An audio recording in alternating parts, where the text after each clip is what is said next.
קוראים לי חובה ואני מייצג את ארגון המשמר החברתי.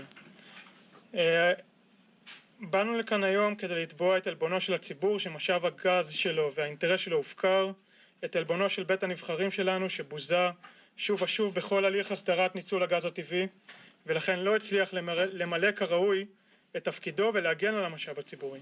כהערה מקדימה, אנחנו לא מוכנים שההופעה שלנו כאן בשימוע הציבורי תייפה את המציאות שמאחורי שימוע זה.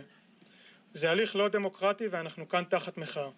מכיוון שמדינת ישראל היא הבעלים של משאב הטבע הזה, כפי שנקבע בפסיקה ובחוק, האחריות על ניצולו היא של הציבור ושל נציגיו. במדינת ישראל, הכנסת על 120 חבריה, היא שמופקדת על הייצוג, על הפיקוח ועל החקיקה. כמו בתחום הדיור והמיסוי, כך גם בתחום משאבי הטבע.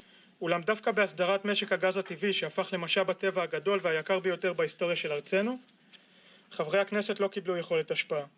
רגליהם של המחוקקים מהקואליציה ומהאופוזיציה כאחד נדחקו לטובת החלטות שהתקבלו בפורומים לא נבחרים, מצומצמים וסגורים בפני הציבור, פורומים שאין בסיס חוקי למעמדם וסמכותם, כמו במקרה של הצוות שהכין את מתווה הגז.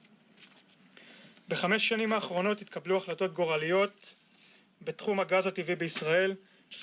הכנסת הייתה מעורבת רק בשניים מהמהלכים הללו. בשני המקרים הללו ראינו עבודת מטה מעמיקה ומיטבית בוועדות הכנסת שהצליחו לאזן, גם אם לא באופן הכי מיטבי, בין צרכי השוק הפרטי לבין האינטרס הציבורי. מדוע, אם כן, היה חשוב כל כך לוותר על מעורבות הציבור ונציגיו בהליך הסדרת משק הגז העתידי? ומדוע, גם כאשר התקיימו דיונים, נמנע מחברי הכנסת מידע הכרחי, ולהלן כמה דוגמאות שהביאו המתנדבים שלנו שפועלים בכנסת למעקב אחרי הליך חקיקה והליכים ציבוריים. בוועדת הכספים ב3 ביוני דרש היושב ראש משה גפני מנציגי הממשלה הנוכחים להעביר את המסמכים בעניין מתווה הגז. נציגי הממשלה ונציגי משרד הכלכלה והמועצה הלאומית לכלכלה טענו שאין ניירות להעביר, וחודש אחר כך פורסמו סיכומים מ40 הדיונים שקיים הצוות. באותו דיון שאליו התייחס ברוורמן ב16 ביוני 2014, חברי הכנסת יחימוביץ' וברוורמן טענו שרווחי הגז הם גבוהים מדי, מגיעים לסביבות 400%. המספרים שבידיהם אינם נכונים, כך טען יושב ראש ועדת המחירים במשרד האוצר אלון אתקין. לנו יש נתונים שמראים רווח קטן יותר של החברות, אך הם חסויים ואיני יכול להציג אותם, הוא אמר, וזה ציטוט.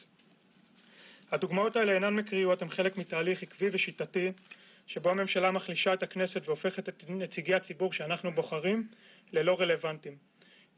כל אחת מהן קשורה למתווה הנוכחי שעומד היום להכרעה.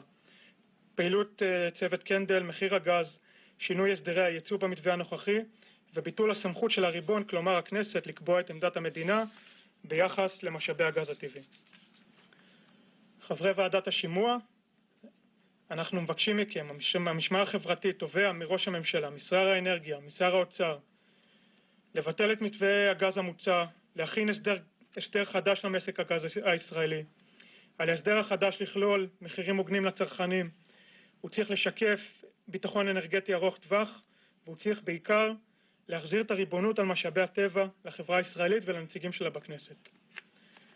אזרחי ישראל הם לא האזרחים שהכרתם עד עכשיו. ב-2011 למדנו שיעור יסודי בכלכלה ובכוח אזרחי.